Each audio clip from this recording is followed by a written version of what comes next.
There are shows in this world that we will never fully understand, except Ghost Adventures. We have watched every episode to build our obsession, our fandom. Watching alongside each other because no one we know really gives a damn.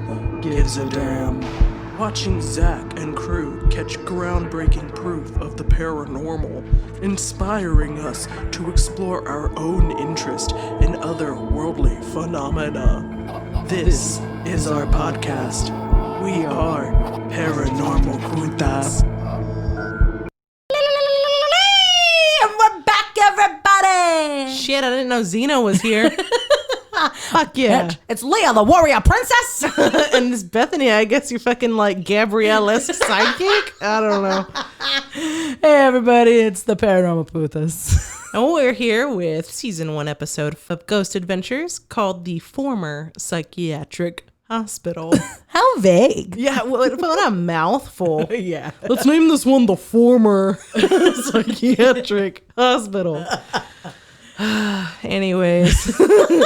So this hospital is in New Jersey, and the reason they called it the Former Psychiatric Hospital, the FPH, is that they couldn't give away like the exact name or location, but after like a really quick, simple Google search, we found that it was in Cedar Grove, New Jersey, and it was the Overbrook Asylum that they went to. Yeah, I think, what did Zach say? The home of the Sopranos and the Toxic Avenger. Oh, yeah. That's right, he did. Yeah, so a little bit more about Overbrook. We have, during the investigation or the interview part of the investigation, historian Bobby Williams joins us and educates the audience that it was built in 1895. Now, apparently the area and the land that it's on, it was used for all types of stuff, housing, obviously, but they farmed their crops, and it was like their own little village. Like they didn't have to go anywhere for anything. They did it all on site. Now, with this being a psychiatric hospital, he goes in to explain some of the practices that they did there. One of them being hydrotherapy, which is apparently when someone is having some type of fit. They use lukewarm water to kind of calm them. And that was really interesting to hear, especially when we're discussing paranormal and how water is an element that impacts and records and stuff like that. So I think that's kind of interesting to hear that this was a method, as well as diathermics, electrodes to the head is really what that is. Electric shock therapy. Yeah. And that's always crazy to hear. For me, this is going to sound kind of horrible. I always think of the scene, if anybody's seen the Beverly Hillbillies, the movie, and Granny's there on and they got Granny getting electroshocked. That's just so, and that's like in the 90s, and I don't think that we use electroshock therapy I don't anymore, know. but who knows? I could be wrong, but that's what I thought about when Mr. Williams is breaking down the history. On the darker side of the history, though, they experienced upwards of 10,000 deaths at this location. And I think some, what was the quote? He said that people, quote, wasted away by the thousands, and that they died over the winter. They wasted away because like the heating system broke during a really intense winter. And so they just kind of froze. And that's what kind of leads to this psychiatric hospital being a really intense haunt. Yeah, Zach said that he was drawn to the location due to the idea of like the crazy, dangerous ghosts, like the idea that they are mentally unstable ghosts. Yeah, what was he say? He's like, that's what we like, and that's why we're here, or something like that. Yeah. And that's crazy to think, but it's true. Some of my favorite episodes of Ghost Adventures really kick off with this one, and a lot of other hospitals and even prisons that they visit, due to the level of being environments that really aren't pleasant to begin with. So the spirits are pretty restless. Oh, another part of the investigation that I really liked, we bring out Tom Hamilton and John DiGero, DiGiorno pizza. I don't know. But they bring these guys in because they were taking pictures of the area. And I think that they're not paranormal investigators. I think these guys were just working on renovations in the building. Mm-hmm. So they're taking pictures of the work that they're going to have to do. And within those photos, they captured some really solid orbs that Zach was pretty impressed by. Yeah, that was cool. And they also talked to this dude, Chris, who made like an indie film there. Like he used it as a location in his film. And he called an EVP. He had like a doctor talking to like a little kid, and they heard someone respond to the doctor's question, but it wasn't the kid. Yeah. So that one was a really cool EVP. And again, the crew was impressed. So we're kind of impressed by it too. Yeah. The interviews on this one were, I felt like a really good and a lot of fun to listen to. So what I can't remember if it's Bobby, the historian, Bobby Williams, or if it's this Tom and John guy that take Zach kind of on a tour of the location. And this is where they kind of go underneath the building into these tunnels. And it's like, you would assume that maybe it's like some punk local kids like breaking into a sane house and spray painting the word death with arrows everywhere. But Zach's like stops at every time that they see the word death. And he's like, death this way. And he's like, that's where we're going. And like takes off walking real slow. And like his arms are out, like he's taking up all this space. And so we see that a lot. And then I think there's a point where it's like 666 on the wall. And he's like, whoa. Let's go that way. Yeah. It's I think cheesy, there's even but one that says like Satan. Yeah. Yes. Death this way. I think at one point he calls it's like the black brick road. Like a road to death. Yeah. So cheesy, but it was fun to hear. But yeah, it was fun to watch them kind of explore those tunnels down there. There's always dang tunnels. They're always going down tunnels. And in those tunnels, he stresses that they have to wear masks because there are signs that say like black mold, asbestos, because this building is so run down. So they bring like some really intense masks into this one. And they also come across a morgue, which they kind of explore later. But it was just creepy to see. And it's so fun to watch Zach make a show out of everything. You know, he's like, this is where dead bodies laid. Like, you know, like he pulls the tray out where they would lay the body. He goes, is this how they would do it? And like pulls the tray out and then pushes it back and closes the door. And the guy's like, yeah. Like, you just pull it in and out, bro. That's how that works. Yeah. You did it. Congrats. No, it's just his showmanship. I love his showmanship in this one. So yeah, there's I guess I'll talk about it now. That moment when they're about to go into lockdown. It's probably like 8 or something o'clock at night. The sun's going down, and he's kind of giving like a rundown to Nick and Aaron, and they're kind of deciding where they're gonna go, what they're gonna do. And once the camera flips to night vision, he starts talking and being Zach Bagans. Like it's just that showmanship, man. Where he's like, all right, we're going to go over here. We're going to do this. And now we're investigating. Like, hell yeah, dude. I mean, I love it. I love it. He's the Batman of the paranormal, right? Like in day, he's Bruce Wayne, just Zach Bagans, whatever. Yeah. But night vision's on and he's Zach Bagans of Ghost Adventures, you know, like. Zach Bagans. So I guess with a little bit of that background, we can kind of talk maybe about some of the haunts that we start experiencing throughout the building. Yeah, I feel like there's not a lot of before stuff on this one, or like history, because you know they couldn't give us a lot on this one because they were trying to keep the location a secret or private. But the interviews were really good. And then I feel like the meat of this episode really was in the haunts. Yeah, for sure. So I guess that means it's time. Honorable haunts. And skimpy scales. Honorable haunts and skimpy scales. It's my favorite time. So what do you think? What were some of the skimpy ones for you? I can't say it's tech, but they use trigger objects in this one. Oh, yeah. Right? Now I put it in the skimpies because Zach puts on a straitjacket.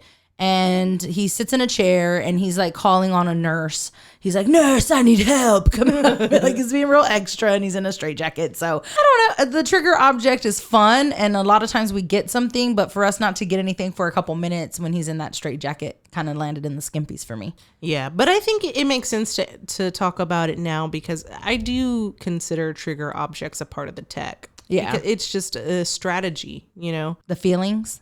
Yeah.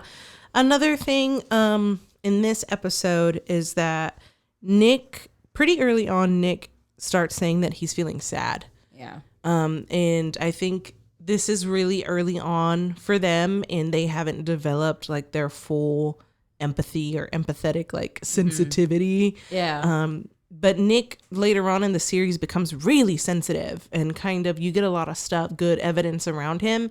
But this early in the game, he's just kind of like, oh, I feel sad. I feel sad, Cotton. And it's not so much like scary for like the viewer because you're not experiencing it, you're not seeing it. So I put it as a skimpy scare, but it grows. Yeah, it grows. And as someone who believes in the paranormal, if you were experiencing that would be kind of crazy to feel another entity's sadness. And there was also another moment later where he says he starts to feel crazy. Yeah. And again, I think that's a spirit kind of like being like, okay, there's an empath here.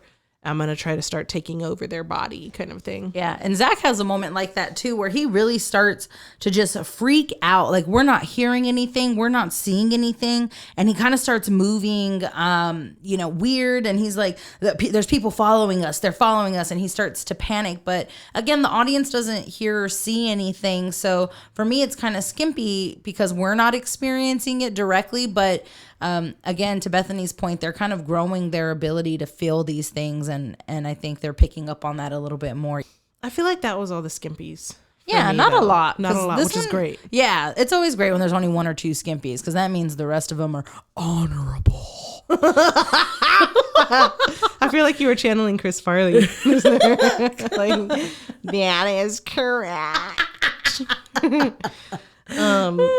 This one was really juicy. I think it was when he was in the straitjacket. Like you said, it didn't happen for a long time, but I think we did get a voice. Yes, we get the help me. Or is it the help me? Is it the help me? Yes. Yeah. You're right. Help me happens because again, he's asking for the nurse and all this kind of help, and then he starts talking to like people that could have been in that situation, and it's like, is this where you were? Is this what your life was like? And then you hear the help me, and it's like, ooh, yeah, that's pretty brutal and pretty intelligent too. And a little earlier on, they had another EVP that I think Aaron got, and it said hello, and Aaron was like, oh my god. He was like freaking out. Sticking with EVPs, we got some really good ones, and of course they chalk it up because there's a story earlier, and I don't think we mentioned it, where they mention a nurse roaming the halls in the interviews, but we get a female voice, and some of them. So when Zach's speaking to the nurse, he's trying to speak to this nurse that has apparently been seen before already by other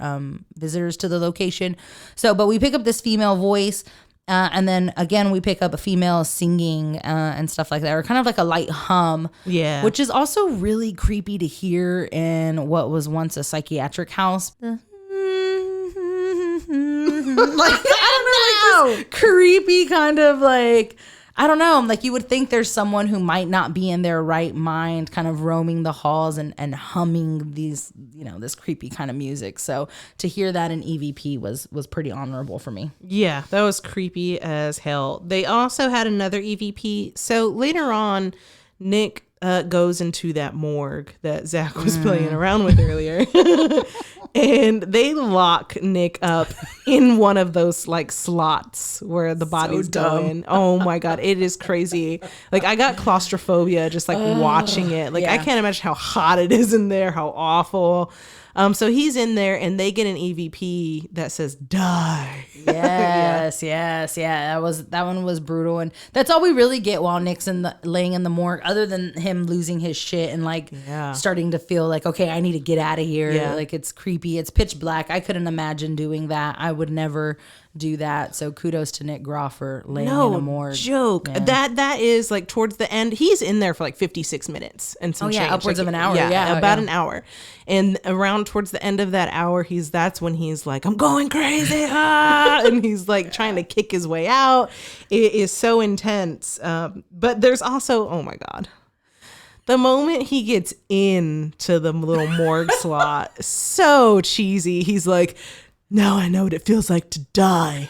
It's not fun. And I'm like, bro, you do not know what it feels like to die just because you're laying on a morgue tray. Yeah. Like, come on, dude. I laughed pretty hard when he said it. Like, they say some pretty cheesy shit. And, so do we, but we can edit that out. Like, you think that they'd edit theirs out. No. Well, maybe, again, it's that showmanship, Yeah. because Nick is also really, much like Zach. Nick is a lot like Zach. And it's so funny, again, going back, I didn't really pick up on that when we were first watching it, and having seen it for 23 seasons. Going back, you're like, crap, these guys are like the exact same dude. Like, I guess that's why there was only room for one. Right? Sorry, Nick. All tea, no shade.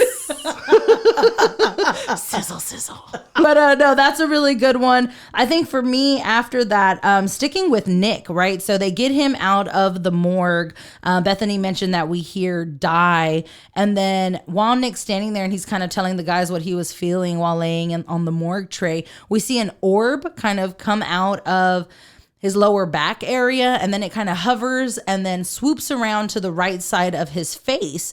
And then a couple seconds later, he's like, oh man, like something really hurts on my face. Like I feel like I got hit. And then we actually see what kind of resembles a handprint like slapped across his face. Yeah. So that one was pretty brutal because, again, we have the EVP, we see the orb, and then we have something physical happen to Nick. So the 3 punches all in that same period of time were really solid. Yeah, that was really cool. And this is our second episode in a row where we had one of the guys get like assaulted. Yeah, physical by a ghost. contact. Yeah. So it's pretty brutal. That's always good stuff. Something, not exactly a scare or anything, but something I thought was kind of crazy is around that time when Nick is in the morgue and they're all feeling like they're going crazy, and Nick is kicking his way out. Zach and Aaron get lost in the tunnels, and they're running, trying to find Nick because they're all on walkies, and Nick's like, "Get me out of here!" I would be too. I'm like, "You ain't putting me in that thing in the first place." But they're running, and that scared me. Like that kind of got my heart racing. Just like that whole scenario of like we're in pitch blackness, Right. Can't see anything. Yeah. Pitch dark. And you're running around some abandoned asylum trying to find your friend who is stuck in the morgue. And what's crazy about that is, I don't know if you remember this, because Zach says, we were like 10 feet away from you, but they couldn't get to Nick. Like something about them, like they were kind of... They got locked out. Yeah. Yeah, you're right. They got like disoriented. Yeah, so they were really close to Nick apparently at the end of it all, but they couldn't find their way to him. So that's another thing kind of feeding into their feelings, right? And maybe something kind of messing with them mentally and stirring up some stuff for them, making them feel like they're lost when in all actuality they really weren't. Yeah, they were just like across the hall. Yeah, he was like, we were like 10 feet away from you. But Aaron and Zach were, exploring the tunnels. They tried to like retrace their steps, and one of the doors they went through was locked. They had gotten locked, and then they tried it again like later, and they got through. It was just like a really weird, disorienting scenario, and that freaked me out. No, for sure. Yeah. So that one was an honorable one for sure. And I think maybe the cherry on top of the honorable haunts. Oh man, this one gave me chills. It was totally brutal, completely crazy. We're down. Are we in the tunnels at this point? Yeah, I think it was the tunnels. Yeah. So all 3 guys are together. They're in the tunnels. Order of right, they're walking in. It's Zach, and then it's Nick, and then it's Aaron.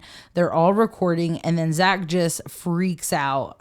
He's like, there's a hand, and we're like, what? Like at first we don't see anything, right? And then we realize, we review the footage, and you see Zach's shadow, and then from right behind his back you see a hand just kind of come out, almost like, come here, child. Like it's doing this like weird, it's trying to scoop him in. yeah. And then when they go back to review it, you see everybody and how they're moving and how they're standing, and there is no explanation for that hand. It's not Nick's, it's not Aaron's, it's not Zach's, and this hand comes out of fucking nowhere. It's crazy. Yeah, and I thought it was cool that they didn't catch it on any of the other cameras. Like you said, you don't see any. It's just such a crazy thing. I wanted to stress, like he's the only one that saw it with his own eyes. Yeah, and captured it. And nuts. That thing was creepy. It's super creepy. And not only that, at the same time, what's always fun for us is that you see an anomaly come out or like kind of in between Zach or around Zach. So the anomaly hits, Zach starts freaking out, sees the hand, And I have here noted that we got some crazy spikeage too. So Aaron has to be with the EMF and then mentions that they got some spike on the electromagnetic field reader. So again, an indication, and we see it visually. We get it with the tech to validate it. And it was just a really intense haunt. I feel like, you know, anyone who's like discredits, you know, ghost adventures or paranormal investigators, like, come on, man, you have multiple pieces of separate technology that are telling you something ain't right. And you're still going to sit here and be like, ghosts don't exist. Like, nah, man, that was some good stuff. I'm just saying, you know. Yeah, no, I totally agree. It's that, Credibility. you know, they're credible. It's so good. So that for me was the top honorable haunt. Same here. Awesome. So I think that leads us to Zach's fashion faux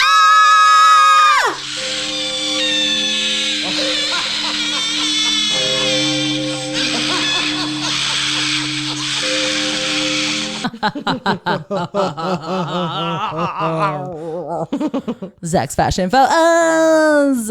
You guys know what we're going to talk about. It's the affliction tea of the episode. Love it. Love it. This one's like a scene out of Romeo and Juliet. like the Baz Luhrmann one. Yeah, right. Yeah. The real, the Leonardo and what's her Claire face? Danes. Claire Danes. Yeah, so it's bright, it's beautiful, it's extra AF. But I don't even know what was on it. It was like an eagle or like it to me. I wrote down 4 horsemen of the apocalypse. Like it looked like a fucking skeleton on a horse. There was like an eagle. I don't know what the hell was going on. It was the most like my eyes. It was too much for my eyes to take in. My mind couldn't process it. But it was great, and it made it to the fashion faux Oz because it's top notch affliction teas. Yeah, and it was bedazzled. Yeah, and we're just telling you, okay. Affliction teas are ghost adventure staples for a very long time. Oh yeah, and they just get better and better every episode. And then what else did I have here? I have Nick. We mentioned in the honorable haunt Skimpy Scares Nick being in the morgue, right? He starts to lose his shit and he's trying to kick his way out of the morgue. With that, we see his shoes. Oh, Nick. If he had anything to fear in that morgue, it was on his fucking feet. It was the shoes on his feet. They're like these weird bowler shoes. Yeah. Like, oh my, the worst shoes. I have here, they're probably Skechers. Yeah, I think they are Skechers because Skechers used to make shoes that looked like weird bowling shoes. So weird. And if I'm being completely honest with myself, I think I had a pair of these shoes. I think you did too. I think that's why we know they're Skechers. And they had like a square toe. Yeah, they weren't like a square narrow toe. toe. They were like a square toe. I'll tell you this. Being a fat girl in middle school, you do not want to rock bowler shoes, or high school. Do not rock bowler shoes, okay? Listen to me. Heed my warning. If you're a plus size girl, do not wear bowler shoes. Yeah. You're in for just a really bad time. So I saw these shoes, had horrible flashbacks, and had to throw them into my fashion faux pas.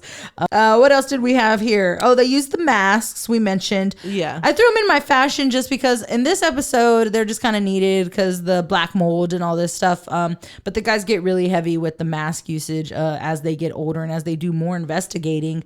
Their bodies just can't kind of take that type of stuff anymore. So they get hardcore. No one really should risk their bodies like that. But I think Zach develops like a lung issue because they investigate so many places. Yeah. Then we have, of course, we mentioned Zach's hats.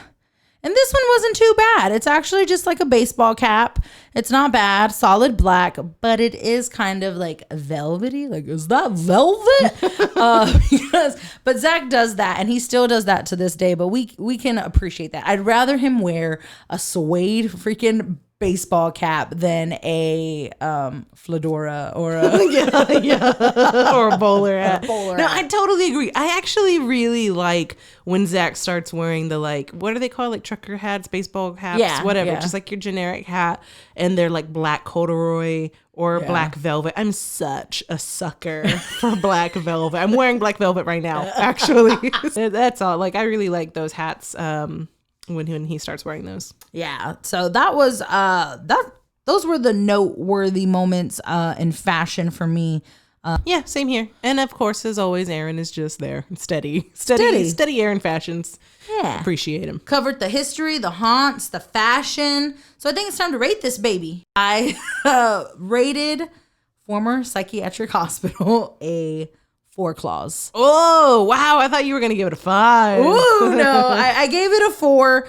Really great stuff. The hand is epic. But again, and I've mentioned before, I cannot stop myself from comparing to the full body of work that we're going to discuss with everybody. So in this moment, I gave it a 4. The hand's brutal, but the hand is why it got a 4. If that hand wasn't there, it'd been a 3 claws for me. Dang! A whole claw. That hand gets a whole claw. Dang. Well, shoot. Maybe I'm being lenient. I gave it 5 claws. Yeah, I really liked this one. I had a lot of fun watching it. Like I said, my heart was racing. I was freaking out. And it was such a fun episode to watch overall. And I think they got some really good evidence. Yeah. I like that they took the hand shadow evidence to someone else to get it analyzed. I always like when they I always like when they get a second opinion. Right. And analyze that hand, and it was cool. And they do that really early on. Again, because in this intro, they don't talk about their credibility, right? But later, they say they've worked years to build their credibility, and we get to see them building that in these early episodes. Because upwards now, season 23, they don't go to anybody. They're like, this is what we got. Yeah. We're done. Like, we don't need to talk to anybody. We know. Well, they work with like a couple people, but like they're people that they've been working with for years and years. Yeah. So they kind of build a network of people that they trust, people that are credible. and yeah, they don't have to take their evidence to any outside sources anymore. Right. Yeah. So, but again, it's really cool to see. And then I think even this guy, they go to Phoenix to talk to this guy, Brian, and this is who Bethany's talking about. And he tells them, hey, this is like, he's like, I'm jealous. Y'all got some really great footage. Awesome job, but be careful. Yeah. He was all like, be careful. Yeah. Honestly, I felt like that be careful was a little salty. A little. Be careful. Yeah. Like, bitch. You be careful. He's just mad. He's just so mad. Upset. Yeah, he's so jealous that they got such good stuff. But again, I do feel like that goes hand in hand with Zach's being like an antagonizer. He's a provocateur of the spirits, and he does get that evidence. So there you go. Can't debate it. You really can't. No. Great episode. Great footage. We love the guys, but I'm feeling a little heavy. I'm feeling a little scared. So, baby sister, help me out. All right, let's do a little ritual. Hail to the guardians of the watchtowers of the east. Powers of air and invention. Hear me. How you feeling now? I feel so good. Where are we? Yeah. Where am I? No, it's great stuff. We hope that you enjoyed former psychiatric hospital. I think we're out of here. Yeah. And until next time, I'm Leah. And I'm Bethany. And we're signing off with 2 besitos from these putitos.